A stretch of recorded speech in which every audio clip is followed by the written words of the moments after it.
देखिए, जो कल की क्लास में हम लोग पढ़े थे कि 9 जनवरी को आपको बताया गया था कि अंतर्राष्ट्रीय प्रवासी भारतीय प्रवासी दिवस के रूप में सेलिब्रेट किया जाता है। ठीक, इसका मतलब क्या था कि 9 जनवरी 1915 को महात्मा गांधी का दक्षिण अफ्रीका से भारत में आगमन हुआ था, उसी के उपलक्ष्य में मनाया जाता है। ठीक, और माइग्रेशन आप लोगों का एक टॉपिक भी है, प्रवास। ठीक, माइग्रेशन पढ़ना रहता है कि जब कोई दूसरे अन्य स्थान से कभी अपने यहाँ पे आता है तो प्रवास कहते हैं उसी को हम लोग। ठीक, तो प्रवास भी हम लोगों को पढ़ना रहता है।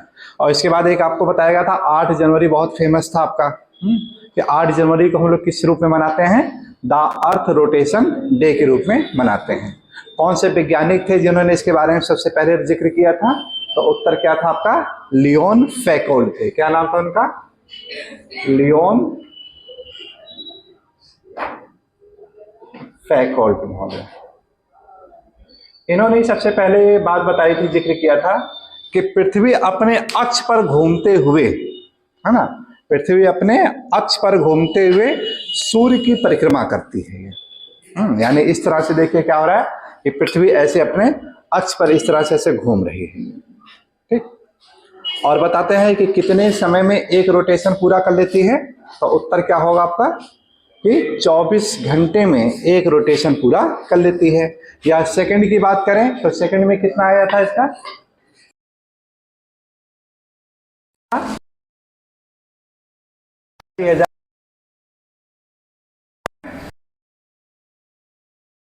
कंप्लीट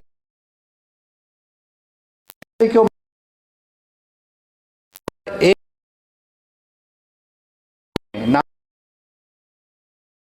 किया?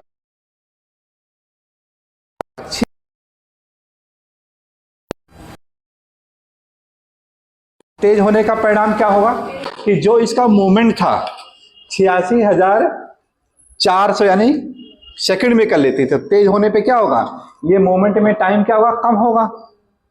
जब तेज घूमेगा तो कम समय में क्या होगा? मूवमेंट कर लेगा। और जब कम समय में मूवमेंट कर लेगा तो हमारे दिन की अवधि क्या हो जाती है? छोटी हो जाती है। ठीक, हमारे दिन की अवधि क्या हो रही है? छोटी हो जा रही है। और इस बेस पे बताया गया कि 0.5 कितना था? 0.5 मिलीमीटर सेकंड, इतना यानी अवधि क्या हो रही है? कम होती चली जा रही है। हालांकि देखा जाए तो आपके लिए बहुत ही कम है, लेकिन जहाँ पे नैनो सेकंड की बात आती है तो वहां पे क्या होगा? एक एक चीज का काफी ज्यादा मायने रखता है ये। ठीक, तो ये एक तरह से इन्होंने एक रिसर्च के रूप में बताया था ये, है ना। तो हाल ही के दिनों में ये आया था। तो 8 जनवरी को हम लोग क्या है, इसी के रूप में हमेशा सेलिब्रेट करते हैं और देखते हैं कि रोटेशन का हमारे जीवन में क्या महत्व है। अगर पृथ्वी की गति को धीमी कर दिया जाए तब क्या होगा, और तेज कर दिया जाए तब क्या होता है ये। ठीक, फिर इसी पे देखिए और एक आपको बताएगा कि अभी हाल ही के दिनों में जो इस समय करंट में काफी चर्चा का विषय है कि चाइना ने जो अपनी एक नदी है इस तरह से वहां की सबसे लॉन्गेस्ट नदी है चाइना की। ठीक, और उस नदी का नाम क्या है? यांगसी नदी है। कौन सी नदी है?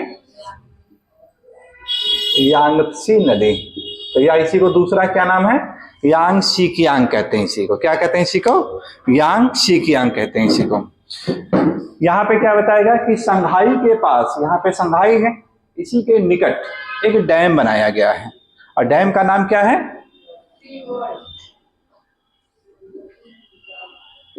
Three gorges. ठीक, ये जो डैम है इतना काफी विशाल बनाया गया है कि इसका मास इतना ज्यादा पड़ जा रहा है। इसकी वजह से क्या हो रहा है कि अर्थ की गति यानी धीमी हो रही है। जब किसी पे ज्यादा लोड पड़ दिया जाता है, जैसे देखिए फैन है, तो फैन का देखिए बहुत अच्छा एग्जांपल मिलता है कि जब फैन पे देखिए धूल उल जम जाता है तो ऑटोमेटिक उसकी स्पीड का स्लो हो जाती है, मतलब लोड ज्यादा हो गया, उसका अपने एक्सिस पे मूवमेंट कम हो गया। लेकिन जब उसी को साफ कर देते हैं तब क्या हो जाता है? तेज घूमने लगता है। ऐसा होता है स्वाभाविक। तो सेम यही क्या हो रहा है हमारे पृथ्वी के साथ हो रहा है कि जब हमारे ऊपर लोड ज्यादा पड़ जाता है, जब हमारे पास लोड ज्यादा हो जाता है तो हमारे मूवमेंट की क्या हो जाती है? गति यानी धीमी हो जाती है। तो यही चीज हुआ कि एक पर्टिकुलर प्लेस पर इतना ज्यादा मास इकट्ठा कर देना, तो उसका यानी जो सेंटर है, सेंटर कहीं ना कहीं क्या होगा? डिसबैलेंस होगा। इस वजह से मूवमेंट क्या हो रहा है? उसका धीमा हो जाना। तो एक विषय शोध का ये बना हुआ है। ठीक। तो हालांकि इसका काफी ज्यादा विरोध किया जा रहा है। और इसके अलावा एक और डैम है जो कि यहाँ पे तिब्बत में बनाया जा रहा है, वो भी काफी विशाल बनाया जा रहा है। तो ये सब जो बड़े बड़े डैम बनाए जा रहे हैं, तो ये क्या हो रहा है कि ये हमारे पृथ्वी की यानी गति से कोरिलेटेड है, और इस वजह से क्या होगा, ये अध्ययन का विषय हमारे लिए बन जाता है। ठीक। अभी तक देखिए जो हम लोगों ने पढ़ा था यहाँ पे अपने कि अक्षांश रेखा के बारे में हम लोग पढ़ रहे थे। 5 मिनट इसी को एक बार रिकॉल कर लेते हैं हम लोग। ठीक। अक्षांश रेखा के बारे में हम लोग पढ़ रहे थे कि अक्षांश रेखा क्या होती है। ठीक। तो अक्षांश रेखा को जनरली यही कहा जाता है, ऐसी रेखा जो पूरब से पश्चिम यानी क्षैतिज दिशा में खींची जाती है, उसी को अक्षांश रेखा कहते हैं। या और कहते हैं कि पूरब से पश्चिम में खींची गई जो भूमध्य रेखा के समानांतर होती है, उसी को अक्षांश रेखा कहते हैं। भूगोल में जब इसकी परिभाषा की बात करते हैं कि इसकी एग्जैक्ट परिभाषा क्या होगी, तो वहां पे बताया जाता है कि हमारी जो पृथ्वी है और पृथ्वी के मध्य से होती हुई एक रेखा है, उसका नाम क्या है, भूमध्य रेखा। और पृथ्वी का कोई ना कोई एक सेंटर पॉइंट होता है, कोई ना कोई एक सेंटर पॉइंट होता है। अब किसी भी मेरिडियन लाइन हो, जैसे मान लीजिए कोई यमोत्तर रेखा इस तरह से, और उस यमोत्तर रेखा पर कोई बिंदु अगर है जहां पे व्यक्ति खड़ा है, जैसे इलाहाबाद है, इलाहाबाद में हम लोग इस यमोत्तर पे खड़े हैं, और यहाँ पे पूछा जाए कि आप बताइए किस अक्षांश पर खड़े हैं, तो कैसे ज्ञात करेंगे, एक पिन लिया जाएगा ऐसे, और पिन को यहाँ से क्या करेंगे, इसके एक्सिस पे डाल दिया जाएगा सीधे, और जितने डिग्री का ये कोण बनाएगी ये आ जाएगा कि आपका उतने डिग्री की अक्षांश रेखा पर आप खड़े हैं। और इस बिंदु को क्या करेंगे, इसी को हम लोग भूमध्य रेखा के समानांतर ऐसे ड्रा कर देते हैं, यही हमारी एग्जैक्ट अक्षांश रेखा मिल जाती है। तो इस तरह से हमारे ग्लोब पर क्या होता है, ये अक्षांश रेखाएं खींची जाती है। जैसे मान लीजिए ये भारत है आपका, ये है भारत। ठीक। अब भारत में देखिए यहां से आपका मेरिडियन लाइन ऐसे ये जा रही है ये, ठीक है।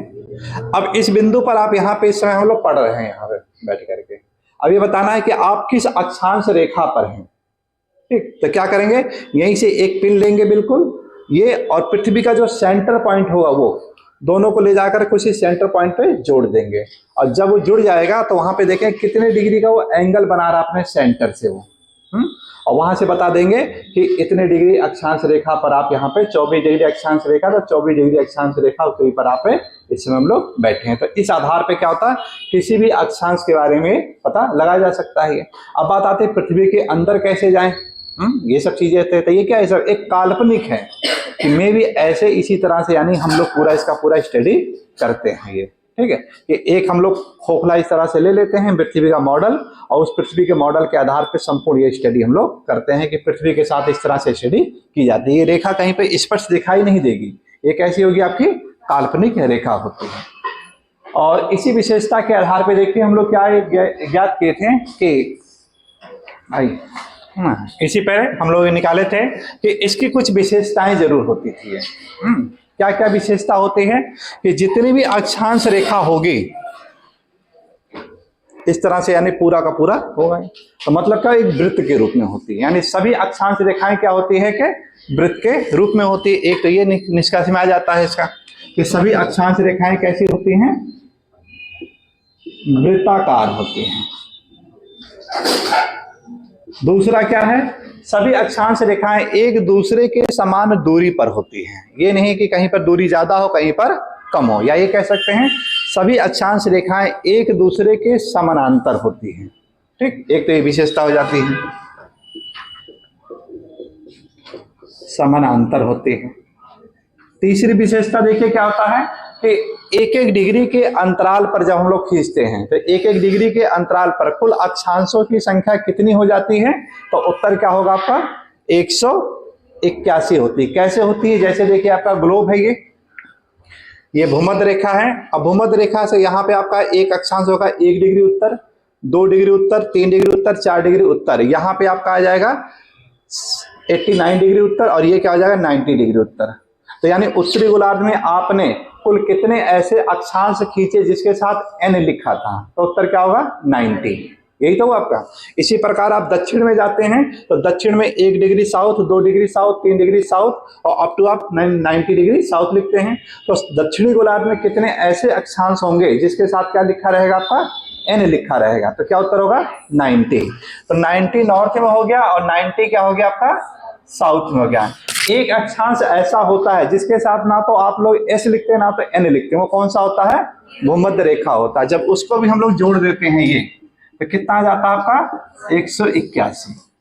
यही चीज यहाँ पे है कि तीसरी विशेषता क्या हो जाती है कि एक एक डिग्री के अंतराल पर कुल अक्षांशों की संख्या कितनी हो जाती है? 181 हो जाती है।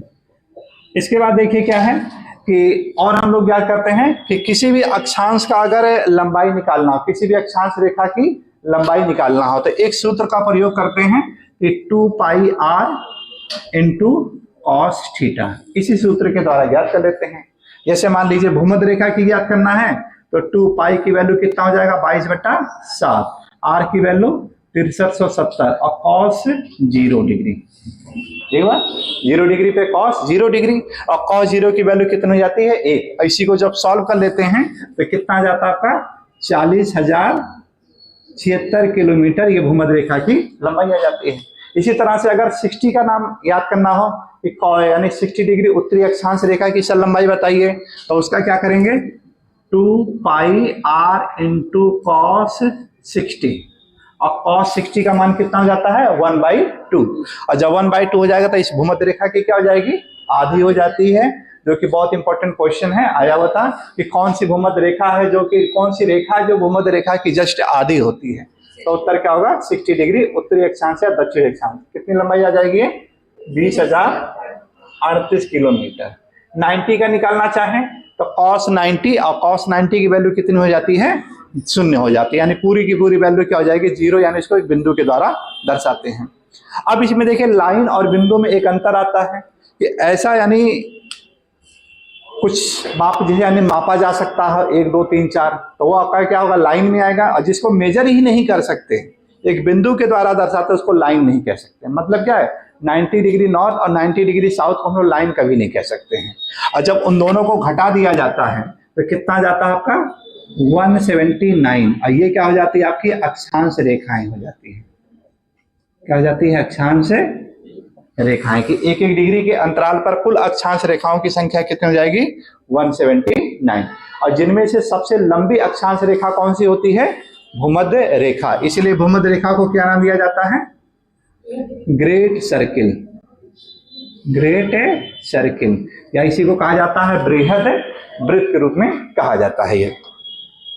और फिर इसके बाद दो अक्षांशों के बीच की दूरी ज्ञात करना चाहें तो वो भी देखिए आसानी से हो सकता है कि जैसे मान लीजिए कि एक यहां से ऐसे रेखा है ये, और इस रेखा पर हम लोगों ने 3 बिंदु यानी नोट किया, तो ये कितने भागों में बटेगा आपका? ये 2 भागों में बटेगा। कि जैसे अगर कोई रेखा है आपका इस तरह से और कह दिया जाए इस पे 3 बिंदु हैं आपके, एक का नाम है ए, एक बी है, एक सी, तो कितने भागों में बटा? 2 भागों में। और कह दिया जाए कि सर इस पे यानी 5 बिंदु हैं, ए बी सी डी और ई, तब कितने भागों में बट जाएगा? ये 4 भागों में। कहने का मतलब जितने बिंदु होंगे उससे क्या होगा?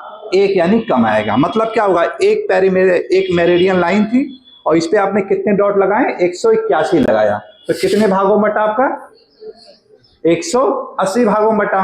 अब देखिए किसी भी मेरिडियन की जो लंबाई होती है ये और इसके जस्ट अपोजिट दोनों मिलकर क्या बनाते हैं? एक सर्किल बनाती हैं, और उसी सर्किल को कहा जाता है ध्रुवीय परिधि कहा जाता है। क्या कहते हैं उसी को? ध्रुवीय परिधि कहते हैं। तो भूमध्य रेखीय परिधि की लंबाई तो आपकी ये आ गई थी 40,076, और ध्रुवीय परिधि की लंबाई कितनी होती है?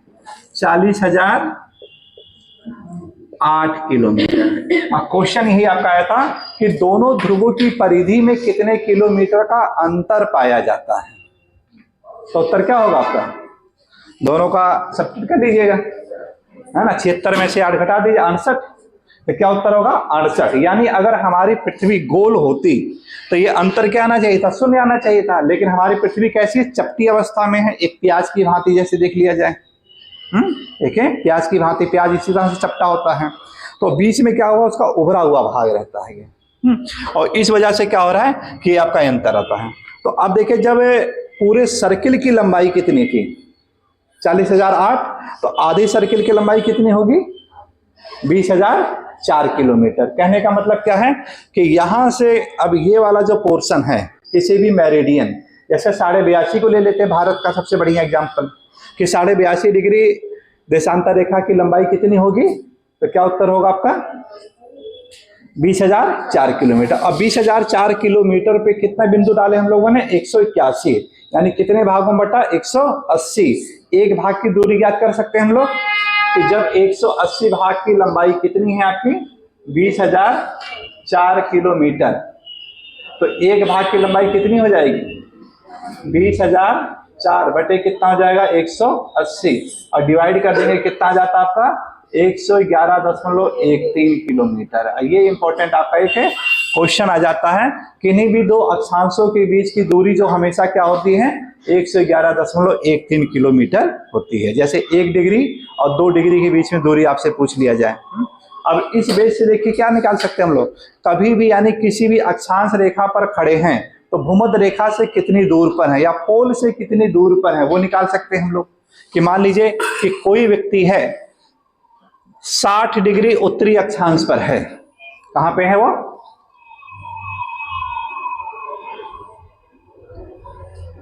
60 डिग्री उत्तरी अक्षांश पर है वो। अब ये बताना है कि वो भूमध्य रेखा से कितनी दूर पर होगा, निकल जाएगा। क्या उत्तर होगा आपका 111.13 गुणे में, और ये आपका है 60 डिग्री पर है आपका ये, है ना, तो 60 यानी अक्षांश आपका 60 से मल्टीप्लाई कर देंगे आप लोग इसकी को, तो कितना आ जाएगा आपका, इसी को जब कर लेंगे तो आपका वो उत्तर आ जाएगा आपका ये, है तो वो आपकी एग्जैक्ट दूरी आ जाती है कि कितने, यानी लगभग 6,000 के आसपास, 6 साढ़े 6 के आसपास आएगा आपका वो। ठीक है, तो इतनी दूरी पर यानी आपके खड़े हैं ये। ठीक, अब इसका उपयोग जब हम लोग देखिए मिसाइल विसाइल छोड़ते हैं या उपग्रह सैटेलाइट छोड़ते हैं तो वहां पे इसका ये देखते हैं कि यानी कितनी दूरी पर वो हम लोग उसको लॉन्च कर रहे हैं वो। ठीक, तो ये सारी चीजें वहां पे आप पूरा ही पढ़ते हैं। कहने का मतलब अक्षांश रेखा इतना इंपॉर्टेंट है कि हर जगह कहीं ना कहीं इसका प्रयोग किया जाता है, चाहे सैन्य विज्ञान है वहां पे किया जाता है या आंतरिक विज्ञान से रिलेटेड वहां पे किया जाता है, और ज्योग्राफी में तो आपका है ये इंपॉर्टेंट आपका ये चीजें। तो ये सारी देखिए क्या हो रही है कि अक्षांश रेखाओं की सबकी सब विशेषता हो जा रही है। और फिर इसके बाद देखिए हम लोगों ने पढ़ा था इसके बाद कि कुछ प्रमुख अक्षांश रेखाओं के बारे में पढ़ा था जिनके बारे में हम लोगों को पढ़ना जरूरी होता। उन्हीं में से एक था आपका ये कर्क रेखा था आपका, ये क्या नाम था इसका, कर्क रेखा।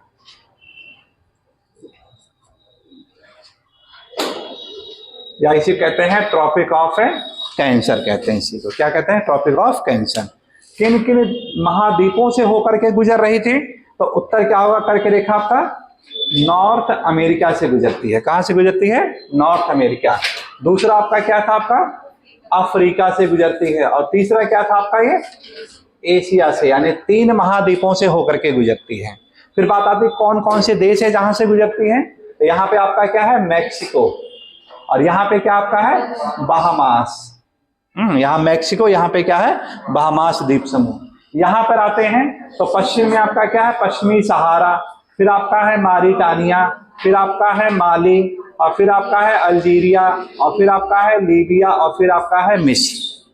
जिसको एक हम लोग ट्रिक बताए थे कि मिश्रा जी की एक बिटिया है, उसका नाम क्या है रिया, और रिया क्या करती है माली का काम है फूल तोड़ने जाती है, और माली ने क्या किया मार के टंगड़िया तोड़ दिया, फिर लकड़ी के सहारे से जाकर के फिर वो फूल को तोड़ती है। तो मिश्रा से मिस्र हो गया, बिटिया लीबिया, ठीक, नाम क्या है इसका रिया अल्जीरिया, ठीक, और फिर क्या काम करती है माली का काम करती है फूल तोड़ने का काम करती है, और माली ने क्या किया टंगड़िया तोड़ दिया मारिटानिया, और फिर लकड़ी के सहारे से जा रही है पश्चिमी सहारा। तो ये भी आपको एक तरह से याद हो जाता है ये। फिर इसके बाद देखिए आते हैं हम लोग रेड सी, यहाँ से रेड सी से होकर गुजरती है, और फिर यहीं से प्रवेश कहाँ कर जाती है एशिया महाद्वीप में। एशिया महाद्वीप में देखा जाए तो पश्चिमी एशिया का सबसे बड़ा देश सऊदी अरब। फिर इसी में देखिए ओमान आपका है, ओमान के पास में एक छोटा सा जो कि बहुत डेवलप कर रहा है आपका यूएई। फिर आपका है इंडिया जा रहा है, इंडिया के बाद फिर बांग्लादेश, बांग्लादेश के बाद फिर म्यांमार, म्यांमार के बाद फिर वियतनाम, फिर चीन, और फिर ताइवान। तो इतने देशों से होकर के ये गुजर रही है रेखा ये। ठीक, अब इस रेखा का इतना ज्यादा महत्व क्यों है, क्यों इस पे ज्यादा बल देते हैं, तो पता क्या चलता है कि जो रेखा होती है या इस रेखा के आसपास जो क्षेत्र होते हैं ये किन हवाओं के प्रभाव में रहता है, तो उत्तर क्या होगा आपका व्यापारिक हवाएं, उत्तरी गोलार्ध की व्यापारिक हवाएं ऐसे यानी यहां से प्रवाहित होती है। अब ये व्यापारिक हवाएं काम क्या करती हैं कि जैसे यहां से आर्द्रता ग्रहण की अरेबियन सी से, और यहां पे देखिए आपका जो पर्वत पाया जाता है,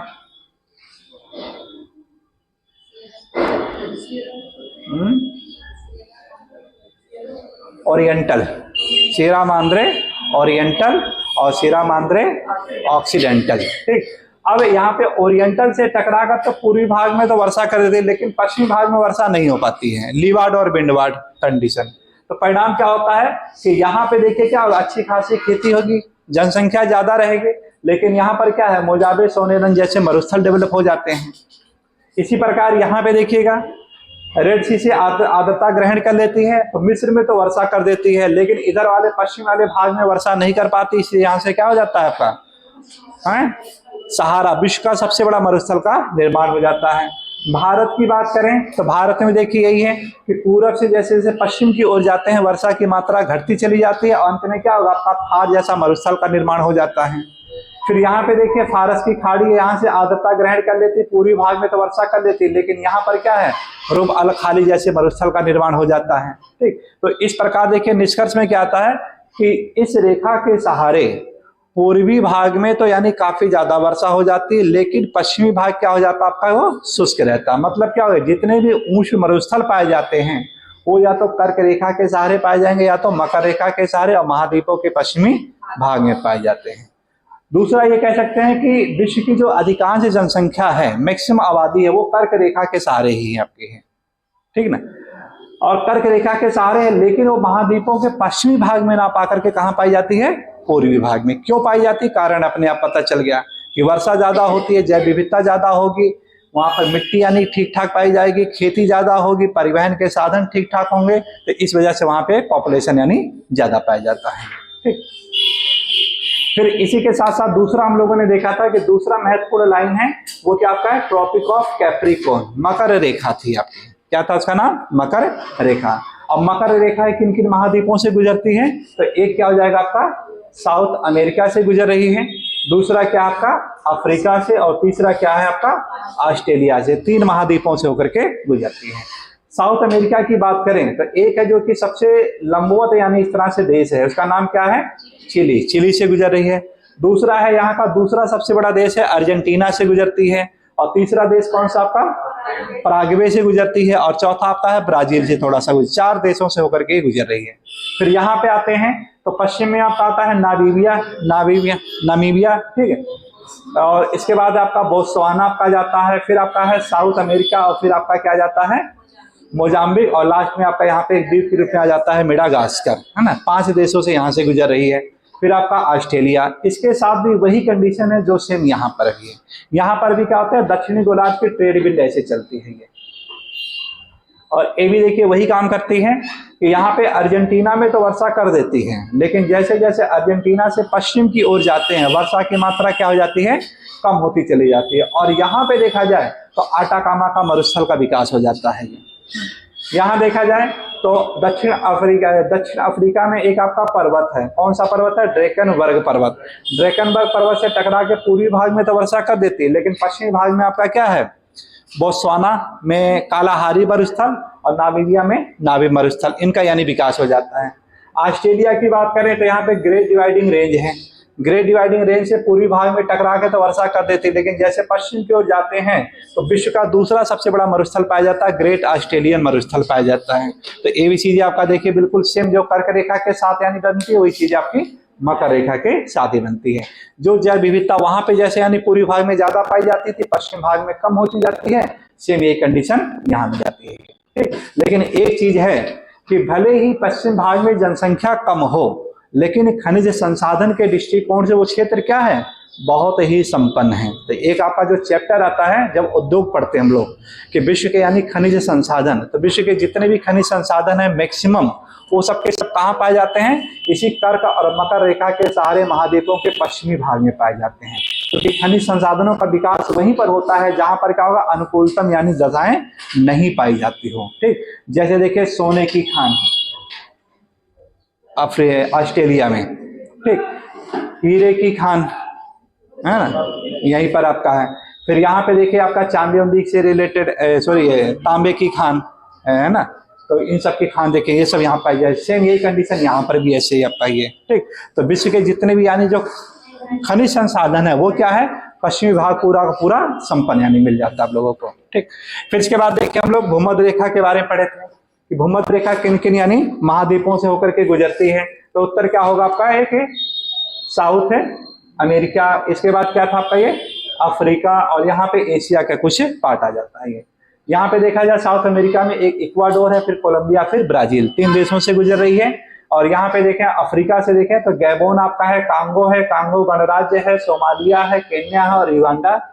ठीक, इन देशों से होकर के गुजरती है। यहाँ पे सुमात्रा वाला जो क्षेत्र है, बोर्नियो वाला क्षेत्र ये आ जाता है। तो इतने क्षेत्र से गुजरती है। इसकी देखिए विशेषता क्या होती है कि यहाँ पर साल भर यानी टेम्परेचर क्या होगा, हमेशा उच्च बना रहेगा।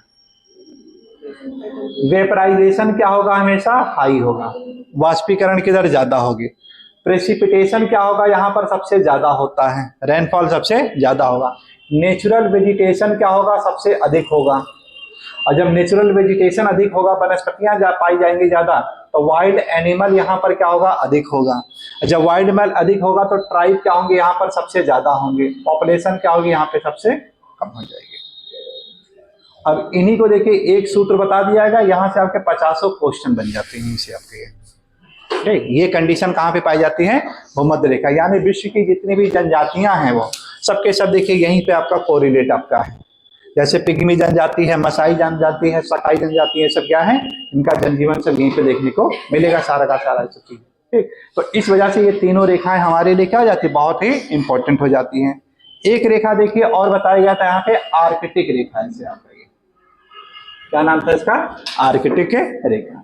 यहाँ पे देखिए आपका है इस तरह से निकला हुआ है, ये यूएसए का भाग है, उसका नाम क्या है, अलास्का। फिर आपका ये है कनाडा वाला क्षेत्र, उत्तरी कनाडा। फिर ये आपका है ग्रीनलैंड वाला क्षेत्र है। यहाँ पे है नॉर्वे, स्वीडन और फिनलैंड। और ये रूस का साइबेरिया क्षेत्र है। ठीक, यहाँ पर भी देखिए तापमान क्या होगा, बहुत ही कम पाया जाता है ये। या ये कह सकते हैं 6 महीने तक ये बिल्कुल बर्फ से यानी ढका रहता है एरिया पूरा का पूरा। और 6 महीने बाद क्या है, जब ग्लेशियर का समय आता है तब जाकर वहां पे साफ होता है एरिया। तो इस क्षेत्र में देखिए क्या होगा कि यहाँ पर भी जनजातियां पाई जाती हैं सबके सब, क्योंकि विषम जलवायु है। यहीं पे देखिए आपका है जो कि बर्फ के घर बना के रहते हैं इग्लू में, क्या नाम है इनका, एस्किमो जनजाति। यहाँ पे देखिए लैप्स जनजाति है ना। तो ये सारी जनजातियां यहाँ पे इस क्षेत्र में पाई जाती है ये। ठीक, और इसके अलावा यहाँ पे देखिए आपके नुकीले इस तरह से शंक्वाकार वृक्ष पाए जाते हैं बहुत ज्यादा। और ये शंक्वाकार जो वृक्ष होते हैं इनके लकड़ियां क्या होती है, बहुत ही मुलायम होती है। और जिस वजह से यहाँ पे क्या है, लुगदी उद्योग काफी ज्यादा डेवलप हो जाते हैं। तो विश्व के जितने भी कागज के उद्योग हैं सबके सब इसी रेखा के सारे मैक्सिमम आपको मिलेगा, या सोफा से रिलेटेड या अलमारी से रिलेटेड। इसी प्रकार है एक रेखा और है आपका अंटार्कटिका है यहाँ से। तो अंटार्कटिका देखिए क्या हो रहा है, या तो दक्षिणी महासागर है और या तो फिर क्या आपका अंटार्कटिका महाद्वीप से होकर के गुजर रही है। अब चूंकि ये आपका ऐसा क्षेत्र जो कि निर्जन क्षेत्र है, धीरे धीरे क्या हो रहा है कि वैज्ञानिकों का ये रिसर्च सेंटर बनता चला जा रहा है। दिसंबर के महीने में यहाँ पे लोग जा रहे हैं रिसर्च करने। भारत में भी अपने यहाँ पे स्थापित कर दिए हैं, जैसे भारती मैत्री और दक्षिण गंगोत्री स्थापित कर दिए हैं। तो ये सारा चीज एक रिसर्च का यानी विषय बन जाता है। तो ये 5 रेखाओं को ध्यान में रख करके पूरा का पूरा हम लोगों को पढ़ना रहता है। यहाँ तक इसको हम लोग ये पढ़ चुके थे पूरा का पूरा ये सारा चीज। ठीक, वीडियो इसका पूरा डिटेल है ना, वहां से आपको ये पूरा ये कंप्लीटेड मिल जाएगा ये। ठीक,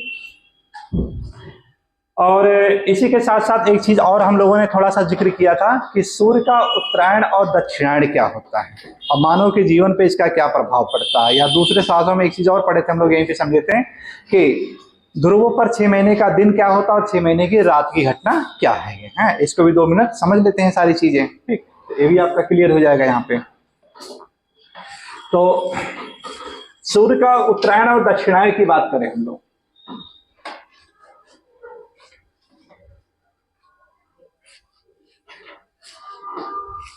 जैसे मान लीजिए ये हमारा ग्लोब,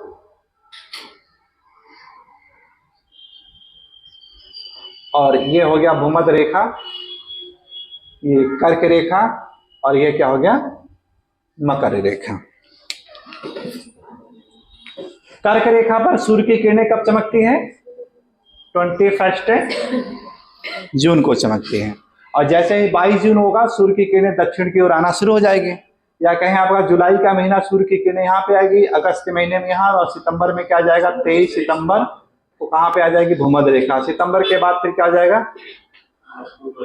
अक्टूबर, फिर आपका नवंबर, और फिर दिसंबर में आ जाएगा 22 से दिसंबर। तो इस तरह से देखिए क्या होगा 6 महीने तक सूर्य की किरणों का झुकाव किधर होता है, दक्षिण की ओर होता है। इसी को कहा जाता है सूर्य का दक्षिणायन कहते हैं। और इसी प्रकार देखिए क्या होगा 22 दिसंबर से लेकर के 21 जून तक सूर्य की किरणों का उन्मुख किधर रहेगा, उत्तर की ओर रहेगा, उसे यानी सूर्य का उत्तरायण कहते हैं। इसका प्रभाव क्या पड़ता है कि जब तक सूर्य का दक्षिणायन होगा तब तक भारत में दिन प्रतिदिन दिन की अवधि घटती चली जाती है और रात की अवधि क्या हो जाएगी, बढ़ती चली जाती है। और जब तक सूर्य का उत्तरायण रहता है तब तक क्या होगा, दिन प्रतिदिन भारत में दिन की अवधि लंबी होती चली जाती है और रात की अवधि क्या हो जाती है, घटती चली जाती है। इसका प्रभाव देखिए कहां पर होता है, हमारे यहाँ जो रबी और खरीफ की फसलें होती हैं उस पर यानी पड़ता है। यही कारण है कि भारत जैसे देश में ये सारी फसलें पाई जाती हैं, सब चीजें। ठीक, तो एग्रीकल्चर में इसका विशेषतर यानी हम लोग इसका उपयोग करते हैं सब चीजें। ठीक, और फिर एक चीज और यहाँ पे हम लोग पढ़े थे कि ध्रुवों पर 6 महीने का दिन और 6 महीने की रात के बारे में, कि जैसे मान लीजिए ये हमारा ग्लोब है, भूमध्य रेखा पर जो सूर्य की किरणें चमक रही है वो 21 से मार्च कब चमक रही है, 21 से मार्च को चमक रही है। और जैसे ही 22 मार्च होगा तो सूर्य की किरणें कहाँ हो जाएगी, उत्तरी गोलार्ध में आ जाएगी। कहाँ जाएगी, उत्तरी गोलार्ध में। या मार्च के बाद जब अप्रैल का महीना आता है तो सूर्य की किरणें यहाँ पे, फिर मई का आ जाएगा यहाँ पे, फिर जून में आ जाएगा 21 से जून। तो इस तरह से देखिए क्या होगा, दक्षिणी उत्तरी गोलार्ध में 3 महीने तक सूर्य का उत्तरायण रहता है और जून के बाद फिर जुलाई, अगस्त और सितंबर में आ जाएगा 23 से सितंबर। और 3 महीने तक उत्तरी ही गोलार्ध में क्या होगा, सूर्य की किरणों का दक्षिणायन होता है। या दूसरे शब्दों में कह सकते हैं कि उत्तरी गोलार्ध में सूर्य की किरणें कब से कब तक रहती है। तो उत्तर क्या होगा आपका सर, 21 मार्च से लेकर के 23 सितंबर तक होती है। कब से कब तक होती है, 21 मार्च से लेकर के कब तक होगी, 23 सितंबर तक हुई। और जब सूर्य की किरणें उत्तरी गोलार्ध में चमकती है तब तक उत्तरी ध्रुव पर क्या होगा, 6 महीने का दिन होता है और दक्षिणी ध्रुव पर क्या होगा, 6 महीने की रात की कंडीशन होती है ये। ठीक, तो इससे देखिए क्या निष्कर्ष आता है कि जब सूर्य की किरणें उत्तरी गोलार्ध में होगी तो उत्तरी ध्रुव पर क्या होगा, दिन, और दक्षिण ध्रुव पर क्या होगा, रात। अब देखिए जून के सितंबर के बाद ही, जैसे 23 सितंबर के बाद जब 24 सितंबर आती है तो सूर्य की किरणें कहाँ पे आ जाती हैं, दक्षिणी गोलार्ध में आएगी। और सितंबर के बाद फिर आपका अक्टूबर, और फिर आपका नवंबर, और फिर आपका डेट आ जाएगा दिसंबर। दिसंबर में आ जाता है 22 से दिसंबर आ जाता है। तो इस तरह से दक्षिणी गोलार्ध में 3 महीने तक सूर्य का क्या होता है, उन्मुख है दक्षिण की ओर होता है। और दिसंबर के बाद फिर जनवरी, और फिर फरवरी, और फिर मार्च, और 3 महीने तक क्या होगा आपका, ये उन्मुख किधर होगा आपका, उत्तर की ओर होगा। या दूसरे शब्दों में कह सकते हैं कि सर 23 सितंबर से लेकर के 21 मार्च तक सूर्य की किरणें कहाँ पे रहती हैं, उत्तरी गोलार्ध में चमकती हैं। और इसका परिणाम क्या होता है कि दक्षिणी ध्रुव पर यानी 6 महीने का आपका दिन रहेगा और उत्तरी ध्रुव पर क्या होगा, 6 महीने की रात होती है। ठीक, तो ध्रुवों पर 6 महीने का दिन और 6 महीने की रात का घटना आपका यहाँ से हम लोग सीख सकते हैं। तो यहाँ तक का जो विस्तृत है पूरा का पूरा आपका ये वीडियो आपको वहाँ पे मिल जाएगा, उसको वहाँ पे आप देख सकते हैं सारा चीज। ठीक है ना। अब इसके बाद जो आगे आज हम लोगों को पढ़ना है उसको हम लोग आगे देखते हैं। ठीक, तो कल देखिए नेट का पेपर था, काफी बच्चे नहीं आए थे, इस वजह से थोड़ा सा आपको रिकॉल कर दिया गया, दोबारा उसको एक संक्षेप में बता दिया गया। चलिए आगे देखते हैं हम लोग। ठीक, और ये सब टॉपिक देखिए इतने ज्यादा इंपॉर्टेंट हैं कि पूछिए मत, है ना। अभी देखिए बिहार का जो पेपर हुआ है टीजीटी पीजीटी, इतने ज्यादा क्वेश्चन सब यहीं जो हुबहू बिल्कुल ऐसे फंसे हुए हैं, सब कहीं और से नहीं। एनसीईआरटी पढ़ लीजिए, नोट्स पढ़ लीजिए, पर्याप्त हो जाता है, वहां से काफी क्वेश्चन आपको वहां से लिंक हो जाएंगे। जिनको देखिए बिहार की तैयारी करनी है उनके लिए भी काफी ज्यादा महत्वपूर्ण है। बस एक चीज है, पढ़ना पड़ता है कि बिहार स्पेशल का भूगोल अलग पढ़ना पड़ेगा। जैसे भारत और विश्व का पढ़ते हैं हम लोग, तो बिहार का भी आपको एक अलग से पढ़ना पड़ेगा। वहाँ पे जैसे बिहार का अक्षांशीय विस्तार, उसका देशांतरीय विस्तार, बिहार है का फिर आपका वहाँ का एक मानक समय के रूप में देख लेंगे, क्या उसका मध्य अक्षांश देशांतर के रूप में कौन सा रहता है, फिर वहाँ के पर्वत पठार नदियों से रिलेटेड इन सबका कंप्लीटेड पूरा, ठीक है ना। तो देखते हैं, एक चीज देखा गया कि जो हमारी पृथ्वी है तो उस पर जो सूर्य का उत्तरायण और दक्षिणायन हो रहा था, कि टॉपिक देखिए हम लोग क्या लिखे थे, सूर्य का उत्तरायण और दक्षिणायन, जबकि वास्तव में क्या है कि सूर्य का उत्तरायण दक्षिणायन नहीं होता है, बल्कि क्या करती है, पृथ्वी ही का ही उत्तरायण और दक्षिणायन होता है। सूर्य अपनी जगह पर स्थिर रहता है, सिचुएशन किसमें परिवर्तन होता है, पृथ्वी में होता है। यानी पृथ्वी क्या करती है, अपने अक्ष पर ही घूमते हुए ऐसे इस तरह से घूमेगी ऐसे, ठीक, और घूमते हुए क्या होगा, ऐसे इस तरह से जाएगी, एक बार ये और एक बार क्या है, ऐसे ये वाला पोर्शन नजर आएगा आपको। ये तो एक तरफ देखिए आपका इधर झुका हुआ नजर आता है, एक तरफ क्या होगा, एक बार आपको इधर उठा हुआ नजर आएगा।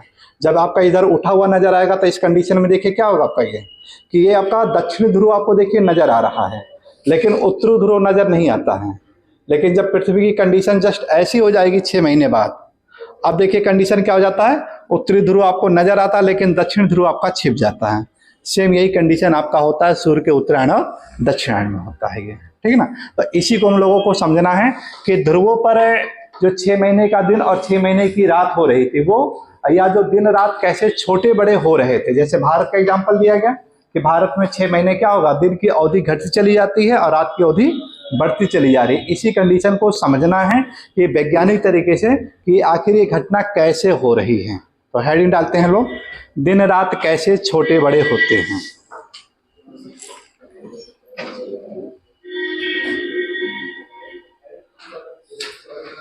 दिन रात कैसे छोटे बड़े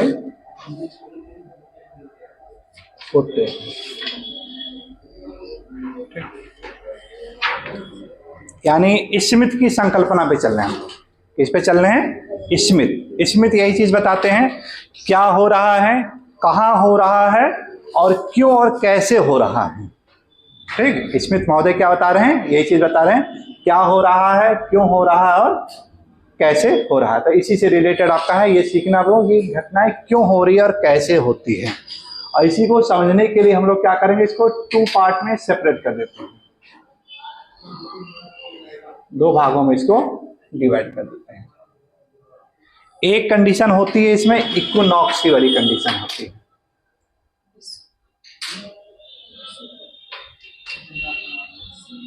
एक क्या होगा आपका इक्विनॉक्स, और दूसरी कंडीशन उसे कहा जाता है सोलेस्टिक कहते हैं हम लोग,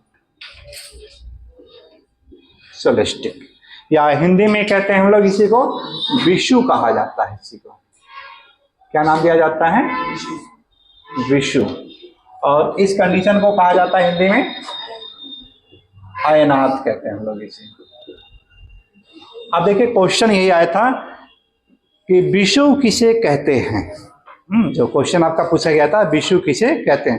तो देखिए शब्द में ही इसकी परिभाषा छिपी हुई है, जब सूर्य की लंबवत किरणें विषुवत रेखा पर चमकती है उसी को विषु कहते हैं।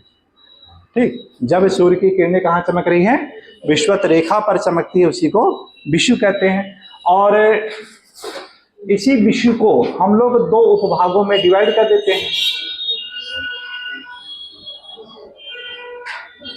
एक है आपका स्प्रिंग इक्विनॉक्स, स्प्रिंग इक्विनॉक्स, और दूसरा आपका है ऑटम इक्विनॉक्स। दूसरा क्या है, ऑटम इक्विनॉक्स। तो एक ऐसे इस तरह से ड्राफ्टिंग कर लीजिए आप लोग कि दिन रात कैसे छोटे बड़े होते हैं ये, और इसी को 2 पार्ट में आप लोग इसको सेपरेट कर लीजिएगा इसको। ठीक, और एक को डिवाइड कर लीजिएगा आपका इक्विनॉक्स अर्थात विषु के रूप में, और दूसरा क्या हो जाएगा आपका सोलेस्टिक या अयनात के रूप में। अब यहाँ पे जो पहला आपका है स्प्रिंग इक्विनॉक्स, स्प्रिंग का हिंदी क्या होता है, बसंत। क्या है इसका, बसंत, बसंत विषु, इसे क्या कहेंगे हम लोग, बसंत विषु। और ऑटम को क्या कहते हैं हम लोग? शरद कहते हैं इसे, शरद विषु।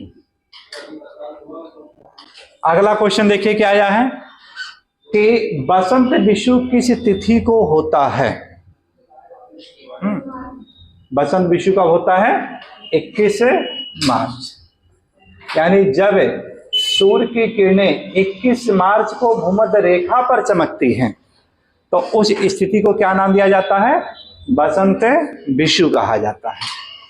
फिर दूसरा क्वेश्चन फिर पूछा गया है कि शरद विषु की स्थिति को होता है, तब उत्तर क्या होगा आपका? सर 23 सितंबर को होता है।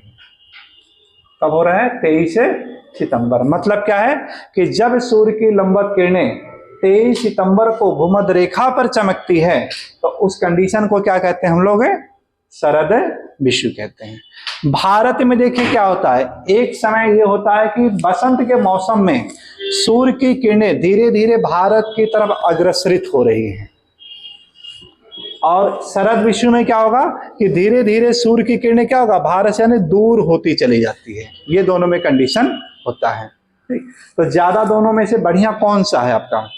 शरद विषु की बसंत विषु? बसंत विषु। ठंडी जब लगी रहती है तो ठंडी के बाद जो धीरे धीरे आपकी गर्मी जो मिलती है तो क्या होता है? आपको सुहाना लगता है वो चीज, है ना? तो और हालांकि मौसम तो दोनों सुहाने हैं, एक आपका है सावन का महीना ये, और दूसरा आपका है फागुन और बसंत का महीना आपका ये है तो दोनों सुहाने। लेकिन दोनों में से अगर चूज करना पड़े, दोनों में से बेस्ट कौन सा है, तो उत्तर क्या होगा आपका? ये सबसे बेस्ट होता है। ठीक है ना? अब इसका परिणाम क्या होगा, रिजल्ट क्या होता है? तो भारत के परिप्रेक्ष्य में ही देखेंगे हम लोग कि भारत सहित विश्व का कोई सा भी देश ले ले, चाहे अल्जीरिया ले लीजिए, चाहे लीबिया ले लीजिए, चाहे कनाडा ले लीजिए, चाहे नॉर्थ पोल, कोई सा भी जगह ले लीजिए, एनी वन प्लेस, वहां पर क्या होगा? इक्वल डे नाइट रहता है। ये भी क्वेश्चन आ गया है, इक्वल डे नाइट। जैसे दे दिया जाए कि पाकिस्तान में किस तिथि को दिन रात बराबर होते हैं?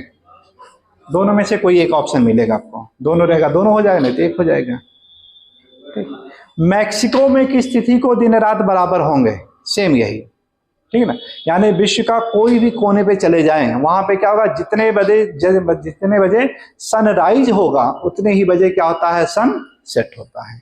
ये इसका यानी रिजल्ट होता है, यानी इसे कहते हैं कि इक्वल डे नाइट, यानी दिन रात क्या होता है? ये बराबर होता है। फिर बात आती है बराबर क्यों होता है? कोई ना कोई तो कारण होगा जरूर इसके पीछे। तो इसी में देखिए एक अभी हम लोग चीज समझने का प्रयास करेंगे कि प्रकाश वृत्त के बारे में, लाइट ऑफ सर्किल। और ये एक बहुत अच्छा है समझने के लिए है कि लाइट ऑफ सर्किल क्या होता है। ठीक है ना? क्या है? लाइट ऑफ सर्किल, या इसे कहते हैं हम लोग प्रकाश वृत्त कहते हैं।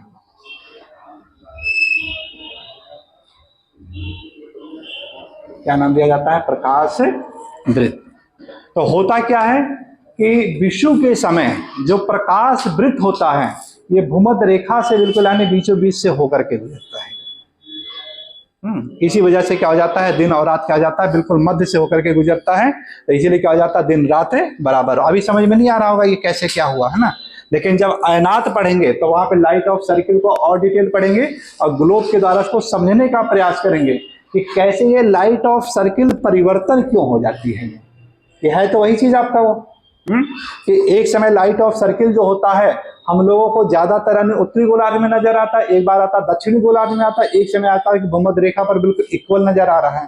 तो कैसे ये परिवर्तन हो रहा है उस लाइट ऑफ सर्किल को समझना बहुत जरूरी है। ठीक, तो यहीं पे आयनात में इसको हम लोग इसको समझने का प्रयास करेंगे। इतना पहले इसको नोट करवा देते हैं, तो नोट कर लीजिएगा, लिखिएगा।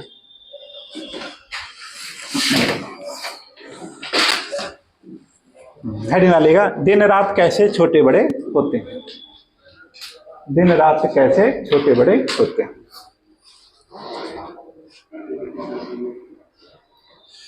लिखिए, सूर्य के उत्तरायण तथा दक्षिणायन के कारण सूर्य के उत्तरायण तथा दक्षिणायन के कारण किसी भी देश में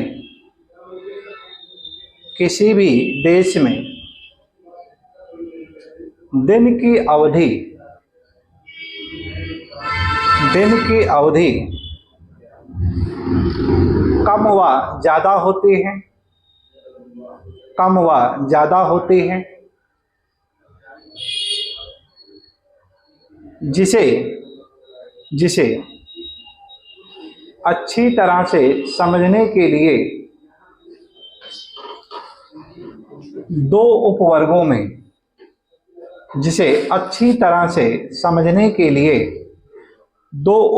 में बांट देते हैं।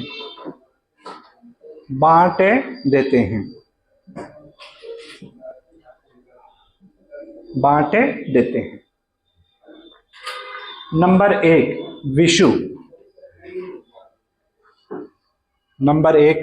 विषु। नंबर 2 अयनात।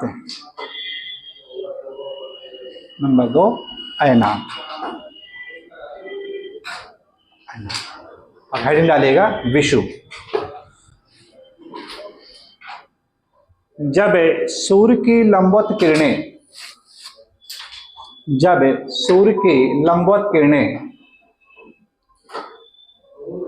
विषुवत रेखा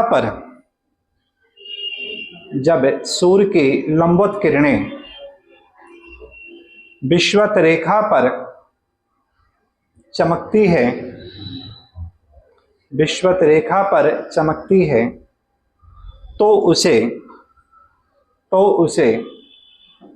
विषु कहते हैं।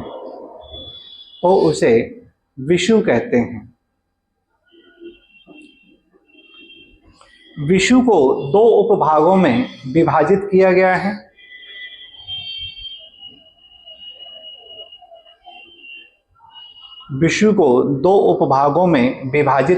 है। प्रथम बसंत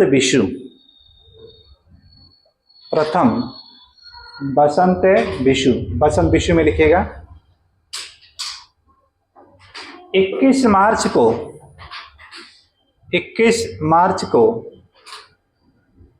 जब सूर्य की लंबवत किरणें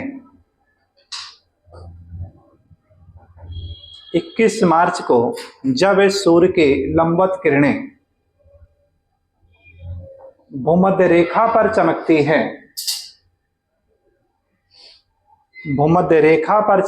है तो उसे विषु कहा जाता है।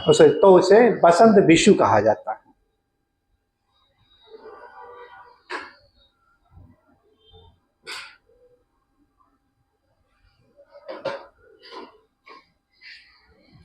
भारत सहित कर्क रेखा पर स्थित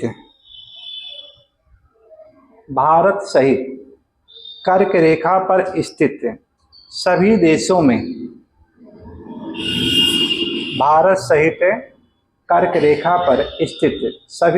में इस समय बसंत ऋतु होती है।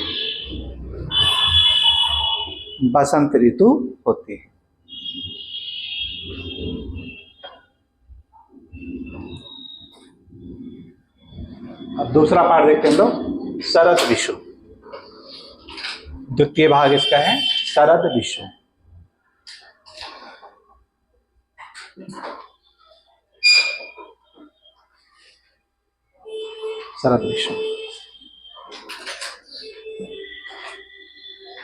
लिखिएगा 23 सितंबर को जब सूर्य की लंबवत किरणें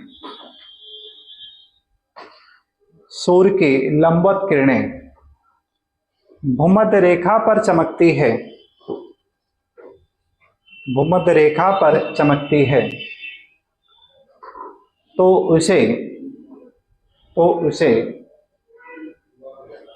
शरद विषु कहा जाता है। तो उसे शरद विषु कहा जाता है।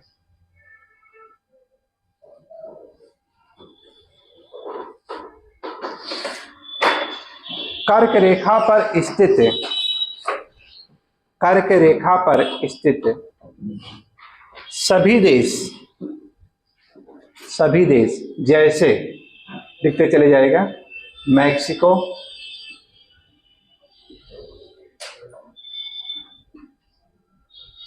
मैक्सिको,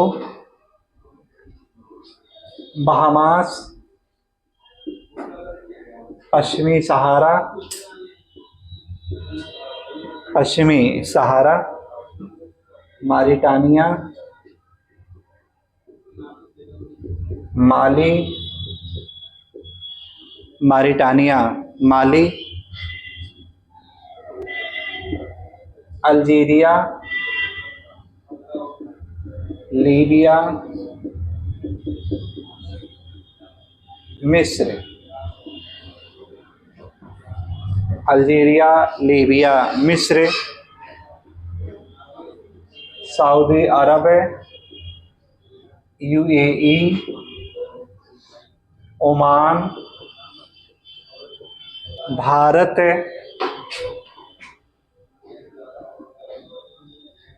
बांग्लादेश, बांग्लादेश, म्यांमार, चीन, वियतनाम, है वियतनाम दिया गया है, वियतनाम में नहीं, उसका देखिए बड़ा वाला मैप देखिएगा एटलस में, इसमें देखिए एशिया, एशिया का मैप देखिएगा, एशिया वाला मैप देखिएगा, उसमें देखा जाएगा। नहीं दिखा रहा है, देखिए एशिया, एशिया वाले में देखिए नजर आ रहा है क्या, थोड़ा सा आता है हल्का सा, ठीक, हल्का सा दिखाया हुआ है।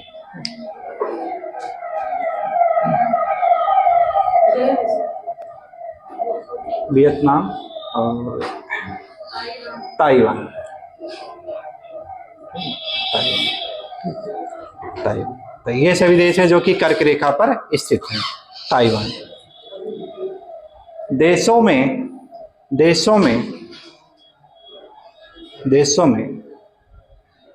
शरद ऋतुएं पाई जाती हैं, शरद ऋतुएं पाई जाती हैं।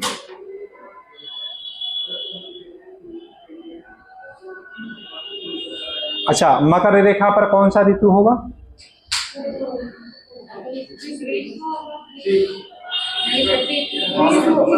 इसी का जस्ट उल्टा हो जाएगा, ध्यान रखिएगा, ठीक, इसी का जस्ट उल्टा हो जाएगा, यानी 23 सितंबर को मकर रेखा पर बसंत ऋतु होता है।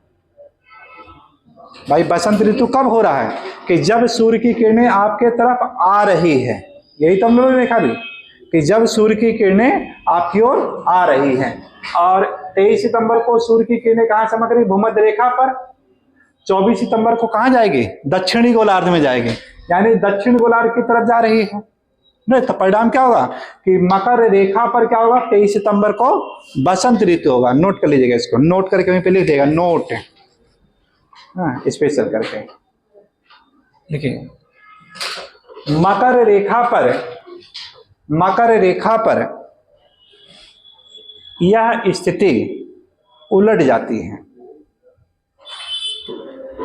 मकर रेखा पर यह स्थिति उलट जाती है, अर्थात 23 सितंबर को मकर रेखा पर बसंत ऋतु होती है, वहीं 21 मार्च को यहां पर शरद ऋतु होगी। अब चूंकि ये सारा जो स्टडी किया गया हम लोग उत्तरी गोलार्ध के परिप्रेक्ष्य में किए हैं। जब ऑस्ट्रेलिया में जब इसको ज्योग्राफी पढ़ाया जाता है तो इसका जब उल्टा करके पढ़ा दिया जाता है वहां पे वो, ठीक है। हाँ हाँ, इसे में गर्मी है, प्रचंड गर्मी है बिल्कुल। ये बात आएगी नहीं समझ में? कि जस्ट स्थिति क्या हो रही है, उलट जा रही है। मतलब सूर्य के हमारे करीब का आना और दूर से जाना, इसी पर हम लोग ऋतुओं का निर्धारण कर रहे हैं। तो ऑस्ट्रेलिया में किस कंडीशन में क्या होगा, आ रही होगी तो बसंत और जा रही होगी तो शरद। ठीक है, अब उसके बाद नीचे हेडिंग डालेगा विषु का परिणाम। विषु का परिणाम, विषु का परिणाम।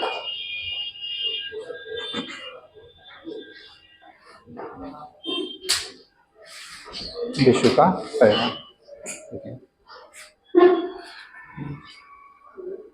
बसंत विषु तथा शरद विषु का परिणाम यह होता है कि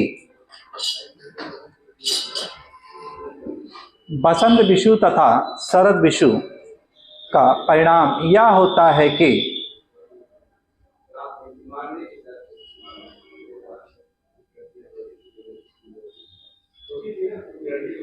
यह होता है कि विश्व के सभी देशों में, विश्व के सभी देशों में,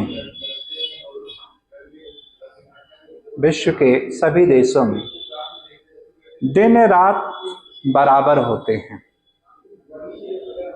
दिन रात बराबर होते हैं। अब बात आती है क्यों? बोले क्या? क्योंकि प्रकाश वृत्त सर्किल ऑफ लाइट इस समय भूमध्य रेखा के मध्य से होकर गुजरती है।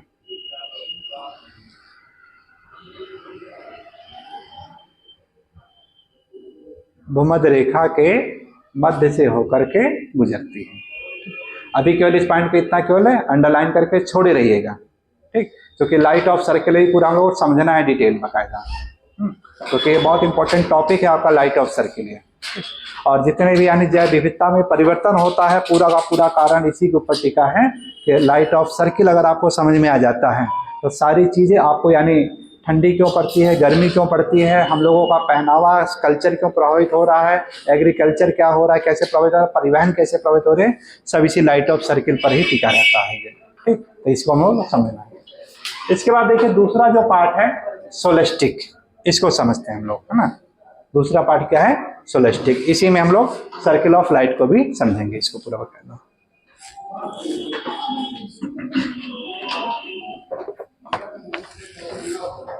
तो देखिए शब्दों को अगर देखा जाए, इक्को प्लस नॉक्स, इक्को प्लस नॉक्स, तो ये जो लैटिन वर्ड है आपके, है ना, इक्को का मतलब होता है इक्वल और नॉक्स का मतलब होता है डे नाइट। मतलब ऐसी कंडीशन जब दिन और रात बराबर होते थे उसे क्या नाम दिया जाता था?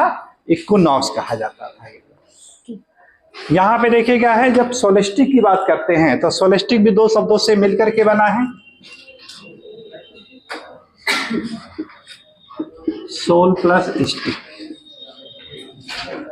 सोल प्लस स्टिक, सोल का मतलब यहां से सोलर से लिया गया है। किससे लिया गया है? सोलर। और स्टिक का मतलब है स्टैंडिंग पॉइंट।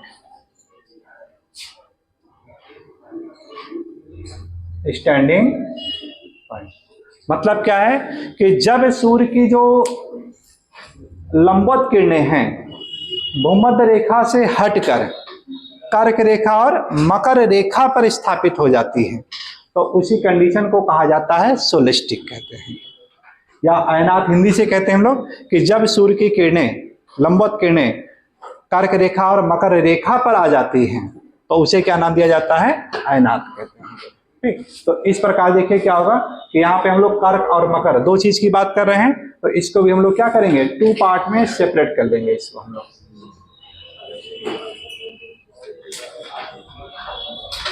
ऐसे दो भागों में डिवाइड कर लेंगे। तो एक कंडीशन हो जाएगा आपका ये,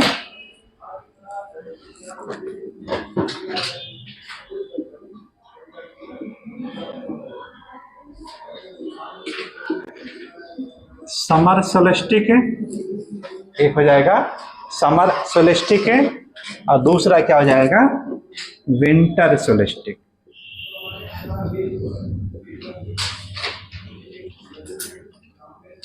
विंटर सोलेस्टिक, या दूसरे शब्दों में कह सकते हैं कि जो समर सोलेस्टिक होता है इसको हिंदी में क्या कहेंगे हम लोग, ग्रीष्म अयनात कहेंगे इसी को, ग्रीष्म अयनात। और इसे क्या नाम देंगे हम लोग, शीत अयनात। इसे क्या देंगे हम लोग, शीत अयनात। अब क्वेश्चन देखिए क्या आया हुआ है कि ग्रीष्म अयनात किस तिथि को होता है। ग्रीष्म अयनात किस तिथि को होगा, तो उत्तर क्या होगा आपका, ये 21 जून को होता है। अगला फिर क्वेश्चन आया है कि सर विंटर सोलेस्टिक किस तिथि को होगा, 22 दिसंबर। लेकिन ध्यान रखिएगा ये जो आपका क्वेश्चन है ये कर्क रेखा के संदर्भ में है, ठीक। अगला देखिए मकर रेखा के संदर्भ में फिर क्वेश्चन पूछा गया है कि बताइए ऑस्ट्रेलिया में ग्रीष्म अयनात किस तिथि को होगा। तो ये स्थिति क्या हो जाएगी, जस्ट उलट जाएगी, ठीक है ना। मतलब क्या है, ये गर्मी के आभास के आधार पे है ये, ठीक है ना, कि मतलब जब ऑस्ट्रेलिया में सूर्य की किरणें लंबवत चमक रही होगी तब वहां पर क्या होगा, ग्रीष्म अयनात होगा। जैसे 22 दिसंबर इस समय वहां पे ग्रीष्म अयनात वाला कंडीशन जा रहा होगा। क्या वो लोग मकर संक्रांति का त्योहार मना रहे होंगे, नहीं, वो लोग क्या है कर्क संक्रांति मना रहे हैं। वो लोग मकर संक्रांति कब मनाते होंगे, जून के महीने मनाते होंगे। यानी वो भी लोग क्या करते हैं, चिक्की हो गया, लाई हो गया, ढूंढा, ये भी सब पसंद करते होंगे सब, लेकिन कब करते होंगे, जब उनका सीजन आता है तब करते हैं, हमेशा नहीं। लेकिन जून के महीने में सोचे आपके यहाँ क्या चिक्की मिलता है, गज्जक नहीं मिलता है, दसिया जाता है वो, रखेंगे तो कहीं बेकार हो जाएगा, वैल्यू नहीं सब चीजें। तो उसका क्या होता है, एक समय होता है कि उसी समय में आपको ये खाने में अच्छा लगता है, स्वादिष्ट लगता है ये, ठीक। तो मतलब क्या हुआ कि इस ग्रीष्म अयनात और शीत अयनात के द्वारा हम लोग अपने कल्चर के बारे में समझ सकते हैं कि ऑस्ट्रेलिया में कब क्या कल्चर होगा और भारत में कब कौन सा कैसा कल्चर होगा, ठीक। अब एक चीज को समझते हैं हम लोग कि क्या क्या इस समय कंडीशन हो सकती है ग्रीष्म अयनात को। तो इसी में देखिए एक कंडीशन होती है, पहला है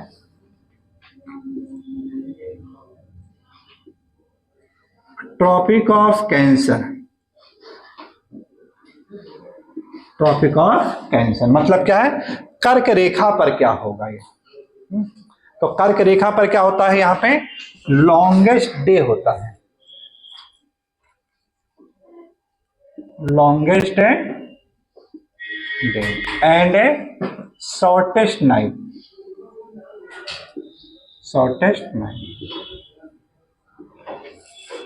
दिक्कत तो नहीं हो रही इंग्लिश में लिखने में, कि कर्क रेखा पर क्या होगा, दिन की अवधि लंबी होती है और रात की अवधि क्या होती है, छोटी होती है।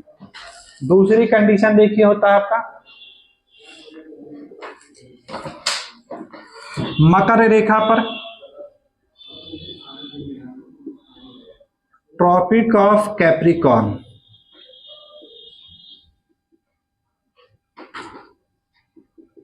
ट्रॉपिक ऑफ कैप्रिकॉर्न मकर रेखा पर क्या होगा, इसी की स्थिति जस्ट उल्टी हो जाती है।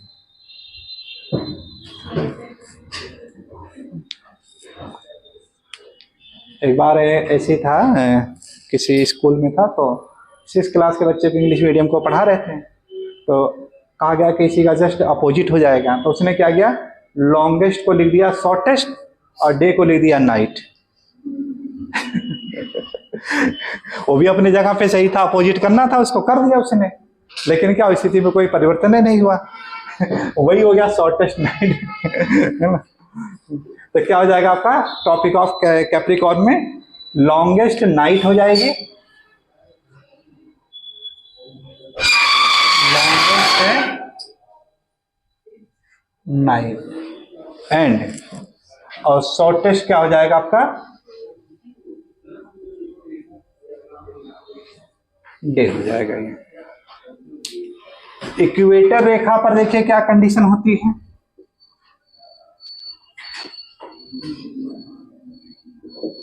इक्वेटर भूमध्य रेखा पर, यहां पर कोई चेंजेस नहीं होता है, डे नाइट क्या होगा, इक्वल होता है। क्वेश्चन आया हुआ इस पे पूछा गया है,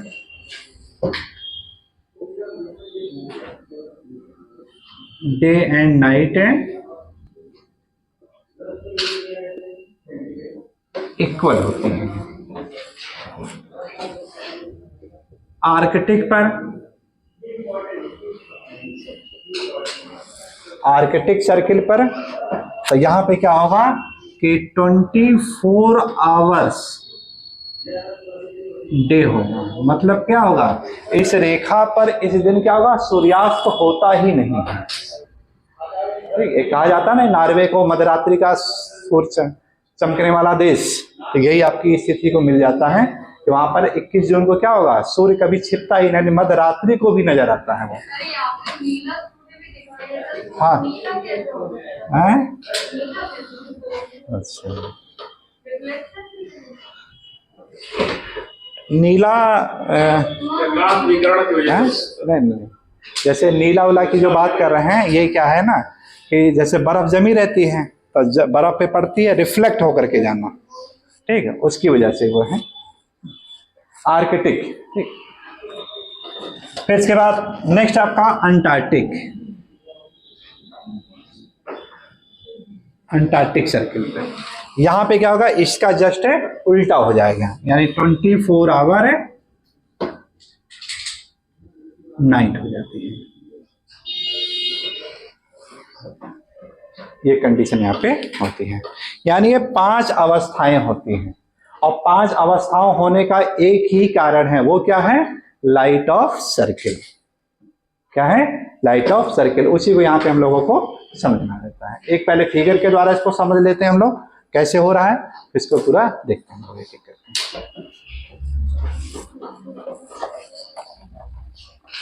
टाइम अभी बचा है कि नहीं?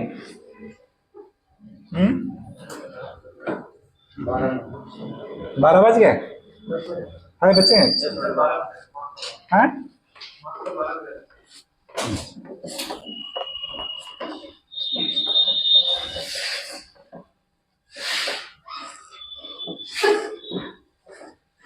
देखिए सभी लोग क्या करेंगे, एक जैसे पृथ्वी का स्वरूप बनाएंगे आप लोग ऐसे सर्किल के रूप में। हाँ, इसी का यानी समर सोलिस्टिक का बना रहे हैं हम लोग ये फिगर। और इसका देखिए नॉर्थ पोल और साउथ पोल के बारे में,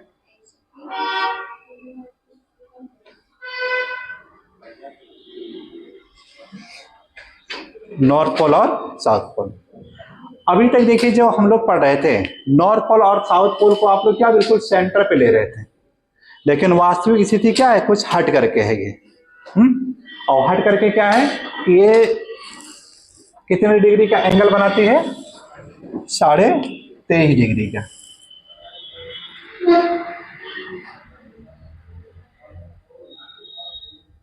यानी एक्चुअली स्थिति आपकी ये है, नॉर्थ पोल और ये क्या आपका साउथ है पोल। इसका देखिए मतलब क्या है कि पृथ्वी अपने अक्ष पर झुकी हुई है, और कितने डिग्री झुकी हुई है, 23.5 डिग्री। जैसे मान लीजिए ये कोई एक्सिस लाइन है ये, ठीक, और इस रेखा को कह दिया जाए कि सर इसी को 23.5 डिग्री झुका दीजिए, तो क्या करेंगे हम लोग कि यहां से ऐसे एंगल बनाएंगे,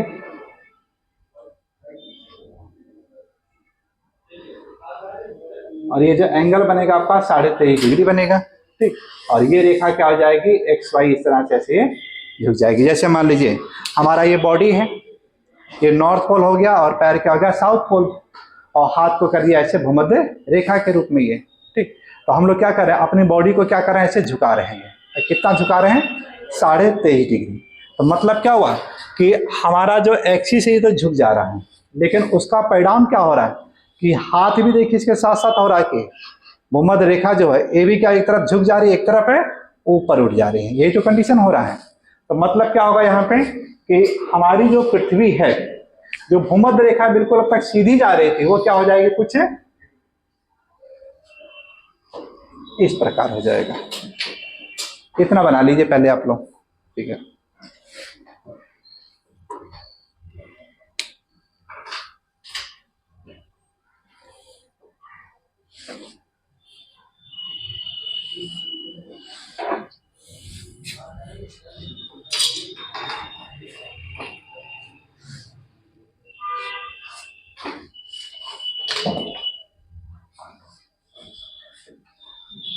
और ठीक हो?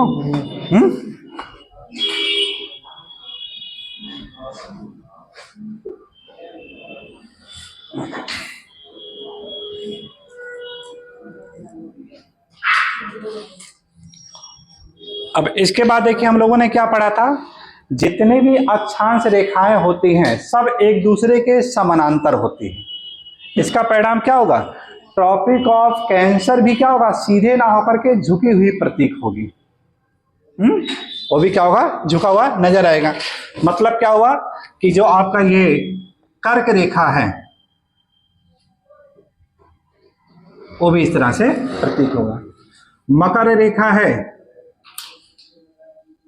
वो भी इस प्रकार से आएगा। और यहां से देखिए ये वाला जो पोर्शन है, आर्कटिक वृत्त, और ये क्या हो गया आपका, ये अंटार्कटिक वृत्त। और ये जो डॉट लाइन है ये, यही क्या हो जाता है आपका, लाइट ऑफ सर्किल हो जाता है। ठीक है, ये जो डॉट लाइन है यही क्या हो जाता है, लाइट ऑफ सर्किल हो जाता है। जैसे देखिए ये है आपका, ये थोड़ा सा देखिएगा इसको, ये भूमध्य रेखा, और ये आपका है, ये ब्लैक वाला आपका आर्कटिक वृत्त है, इधर आपका ये इधर अंटार्कटिक वृत्त, और लाइट ऑफ सर्किल इस तरह से ऐसे ही जा रही है, ऐसे जाती हुई इस तरह से जाएगी। मतलब क्या है, दक्षिण में देखा जाए तो अंटार्कटिक से यानी इधर परे से हट के जाएगी, अंदर से नहीं जा रही है, यानी इस तरह से। और उत्तर में देखेगा आर्कटिक से ऐसे ऊपर की ओर निकलेगी ऐसे, ठीक है। इसी को कहा जाता है लाइट ऑफ सर्किल। यही लाइट ऑफ सर्किल का परिणाम होता है सारी जैव विविधताओं में अंतर का पाया जाना है, ठीक। तो अब इसका परिणाम देखिए क्या होगा कि सूर्य है अपनी जगह पर स्थिर है, उसमें कोई परिवर्तन नहीं है। सन जहां पर था वो अपने अनुसार वहीं पर है। अब इसकी किरणें देखिए जो पड़ रही हैं, जा रही है। देखिए फिगर से भी आपको स्पष्ट हो रहा होगा कि सबसे न्यूनतम दूरी किस रेखा पर है। फिगर से कुछ आपको क्लियर हो रहा होगा कि अगर कह जाए शॉर्टेस्ट डिस्टेंस ऑफ सन रे कहां पर होगा, तो उत्तर क्या होगा, कर्क रेखा पर। और जब दूरी कम होगी तो क्या होगा, इंसुलेशन ज्यादा होगा कि कम होगा, ज्यादा होगा। इंसुलेशन क्या होगा, ज्यादा होगा, यानी सूर्यातप ज्यादा होता है। और इसी का परिणाम क्या होता है कि जून के महीने में सबसे ज्यादा सूर्यातप कहाँ मिलता है, कर्क रेखा पर पड़ता है। और वही का परिणाम क्या होगा कि कर्क रेखा पर क्या होगा आपका, सबसे ज्यादा प्रचंड गर्मी पड़ती है। यानी एक कारण क्या मिल गया कि शॉर्टेस्ट डिस्टेंस ऑफ द सन रे। और दूसरा देखिए क्या होता है कि सर्किल ऑफ लाइट, यानी जो प्रकाश वृत्त होता है, जो दिन की अवधि होगी वो 12 घंटे से क्या होगा, ज्यादा होगा। जैसे पृथ्वी अपना पूरा रोटेशन है 24 आवर में कंप्लीट कर रही है, कितना करिए, 24 आवर में। तो इसका जो हाफ रोटेशन है इतना, ये कितने समय में करेगी, 12 घंटे में। यही तो हुआ कि इसका एक मध्य बिंदु ही हो गया ये, तो इसका जो पूरा रोटेशन कंप्लीट किया कितना, 24 घंटे में। तो आधा रोटेशन कितना होगा, 12 घंटे में, 24 आवर, 12 आवर में। अब ये आपका देखिए इतना भी बचा है, ये इसको भी रोटेशन करने में कोई ना कोई समय तो लगेगा। और कितना आपका, 23.5 डिग्री, 23.5 डिग्री। मतलब क्या हुआ कि 360 डिग्री पृथ्वी घूमती थी कितने घंटे में, 24 घंटे में। यही तो आपका था, या ये कह सकते हैं 24 गुणे 60 है मिनट। तो 1 डिग्री घूमने में कितना समय लगता है? 24 गुणे 60 बटे 360, यही तो आपका ये। इसी को कैलकुलेट कर लीजिएगा, 0 से 0 काटिएगा, 6 1 जा 6, 6 6 जा ये कट जाएगा, 6 1 जा 6 और 6 4 जा, तो कितना आ जाएगा? 1 डिग्री 4 मिनट। क्वेश्चन पूछा गया है कि नहीं? आया हुआ है ना कि पृथ्वी को 1 डिग्री रोटेशन करने में कुल कितना समय लगता है? 4 मिनट। और कितना निकालना हम लोगों को? 23.5 का निकालना है। तो कितना हो जाएगा? 23.5 डिग्री घूमने में। निकाल सकते हैं कि 4 को मल्टीप्लाई कर देंगे किसको? 23.5 से, कितना आएगा? करिए जरा इसको, 4 को गुणा करिएगा 23.5 से,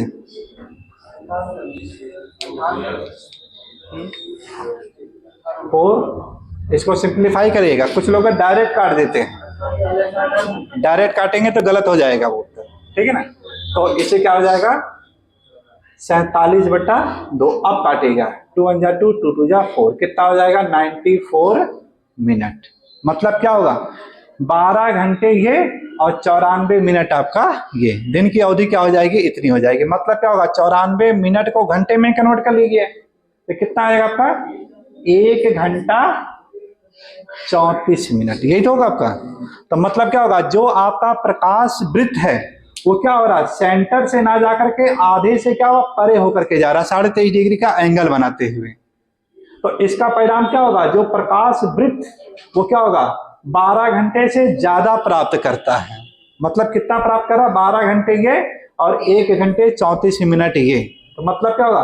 13 घंटे 34 मिनट का यहाँ पर दिन होगा, और रात कितने घंटे की हो जाती है? 10 घंटे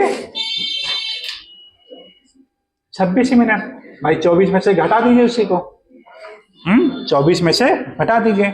और यही देखिए यहाँ पे हम लोगों ने लिखा है, ट्रॉपिक ऑफ कैंसर पर लॉन्गेस्ट डे होता है, अर्थात कितने घंटे की दिन हो रही है?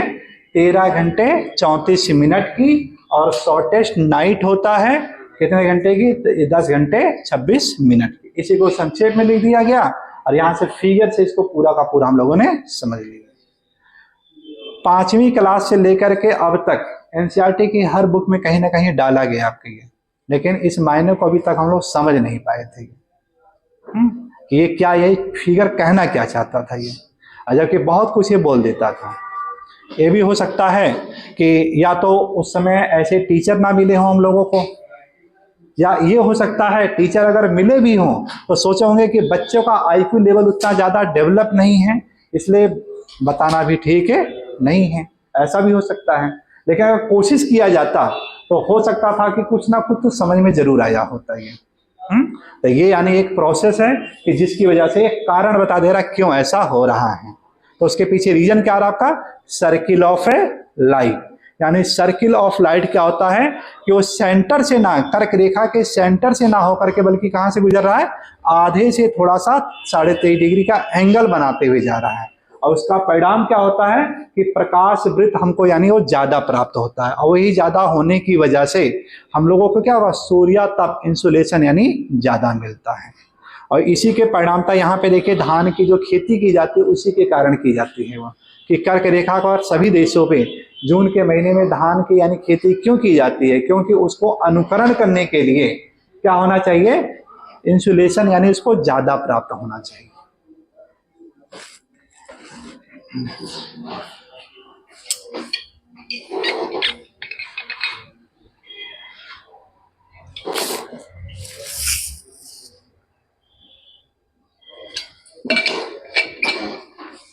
इसके बाद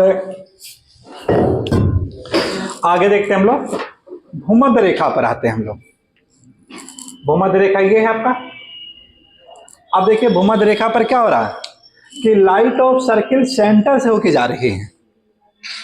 देखिए फिगर में आ रहा है ना कि लाइट ऑफ सर्किल कहां से गुजर रही है?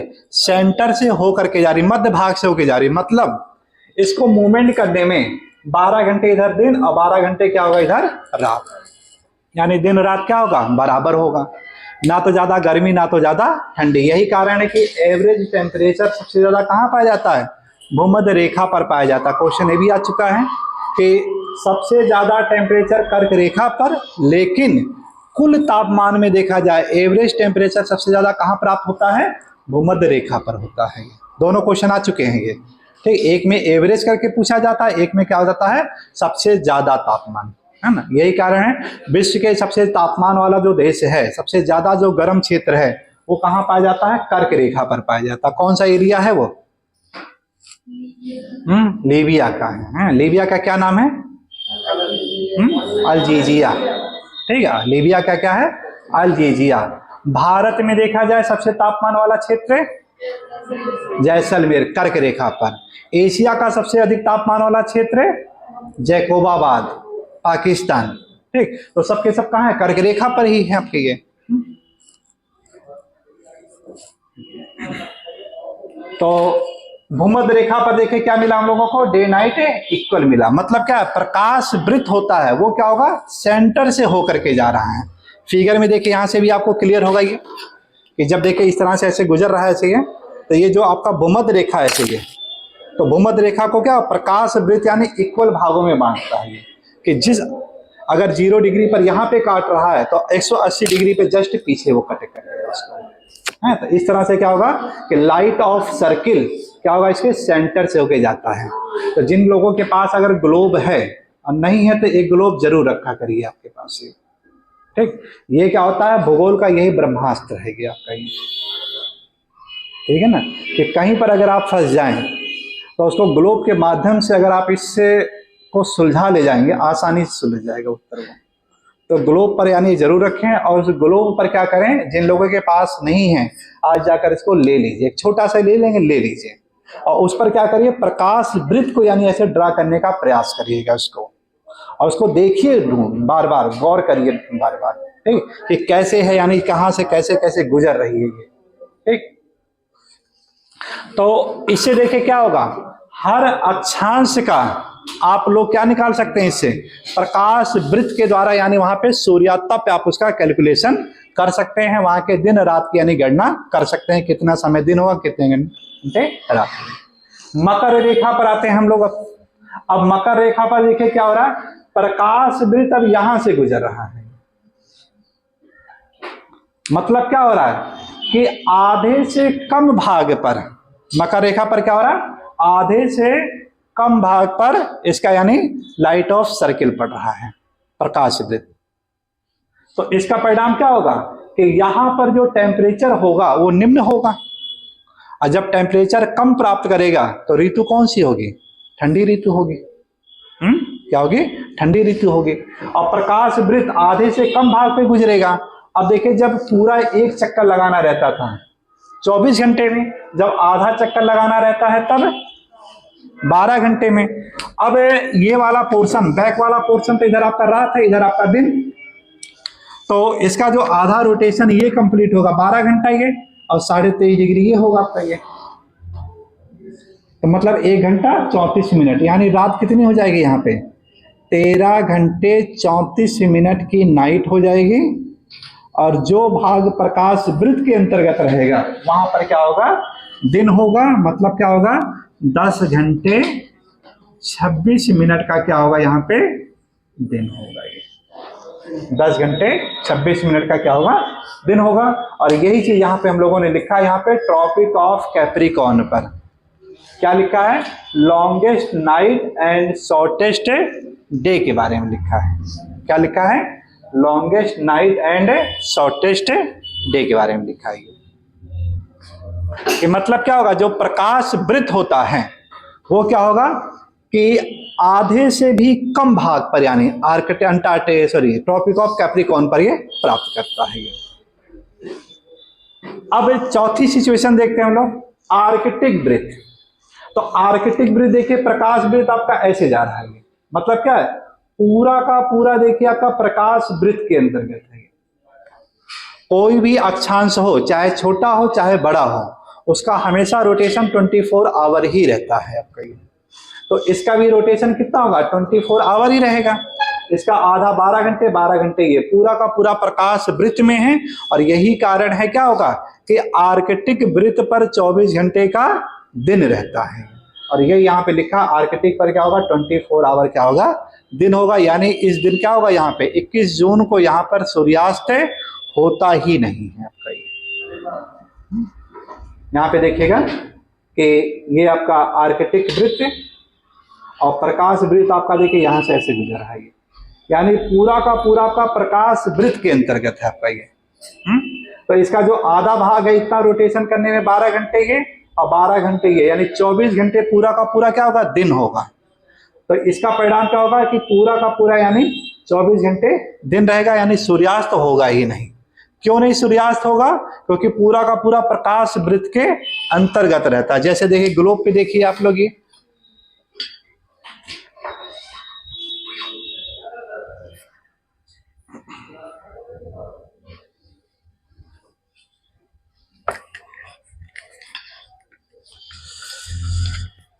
ये जैसे इस तरह से है आपके तरह झुका हुआ है, नॉर्थ पोल आपको दिखाई दे रहा है। प्रकाश वृत्त देखिए इसमें कहाँ जा रही है, यहां से होके गुजर रही है ये पीछे से इसके। तो ये देखिए क्या पृथ्वी पूरी घूम जाएगी ऐसे, ये यहां से ऐसे, तब भी क्या होगा प्रकाश वृत्त यानी आपको क्या पूरा पूरा वो नजर आएगा वो। ठीक, तो इस प्रकार क्या होगा यहाँ पे आर्कटिक वृत्त पर क्या होगा आपका 24 आवर का दिन होगा, लेकिन डिस्टेंस ज्यादा होने की वजह से इंसुलेशन उतना ज्यादा प्राप्त नहीं कर पाएगा। डिस्टेंस ज्यादा होने की वजह से क्या हो रहा है इंसुलेशन वहां पे प्राप्त नहीं कर पाता, यानी सूर्य की किरणें पड़ेगी लेकिन तिरछी पड़ने की वजह से, जैसे बिल्कुल शाम और सुबह का समय होता है, पूरे 24 आवर वही कंडीशन आपकी वहां पे बनी रहेगी। ठीक, अंटार्कटिक की बात करें तो अंटार्कटिक वृत्त देखिए प्रकाश वृत्त आपका ये है, और जो कि क्या है बिल्कुल इस रेखा से इधर यानी रहेगा आपका दिन और उस रेखा से उधर रहेगा तो रात। तो पूरा का पूरा देखिए भाग क्या हो रहा है आपका प्रकाश वृत्त में है ही नहीं आपका ये। प्रकाश वृत्त के अंतर्गत ये आता ही नहीं, और जब प्रकाश वृत्त में नहीं आता है तो परिणाम क्या होगा यहाँ पे 24 आवर क्या होगी नाइट होगी। जैसे देखिए ग्लोब पे देखिएगा इसी को भी इस प्रकार से। तो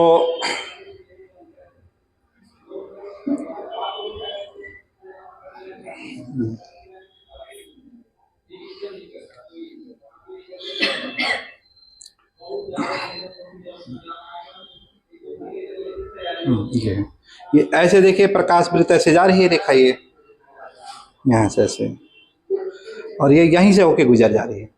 तो यही वाला भाग क्या होगा दिन होगा, और बैक वाला पोर्शन क्या होगा नॉर्थ पोल के इधर अंटार्कटिक वृत्त वाला जो पोर्शन होगा वो आपको दिखाई नहीं देगा, तो वहां पे क्या होगी आपकी रात होगी। आराम से इसको ग्लोब पर दे करके इसको एनालिसिस करना है आप लोगों को, है ना, कि कैसे कैसे यानी स्टडी यानी करना। एक ऐसे इस तरह से जो डबल टाइप टेप आता है उसको ऐसे करके इसको क्या करिएगा कि प्रकाश वृत्त के मोटा से बना लीजिएगा इसको।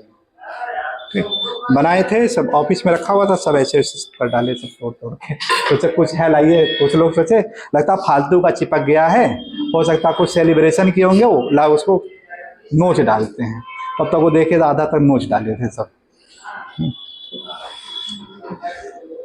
तो कुछ क्लियर हुआ कि नहीं ये पॉइंट आपको? नहीं हुआ होगा तो इसको अपलोड कर देंगे वीडियो को, इसको यानी 2 बार 3 बार इसको देखिएगा और इसको खूब एनालिसिस करिएगा, और जितना अप्लाई कर लेंगे आप लोग उतना ही ज्यादा आपका क्या होगा इसका यानी चीज आपकी क्लियर होती चली जाएगी। हाँ हाँ, अभी वो आपका ये वाला पोर्शन है, अभी बचा है आपका, अभी एक ही भाग हम लोगों ने पढ़ा है, दूसरा भाग अभी बचा है ये। ठीक है ना, तो इस भाग को नोट कर देते हैं। टाइम है कि बाद में नोट करें? हैं बाद में नोट करें, ज्यादा हो गया है। चलिए ठीक है,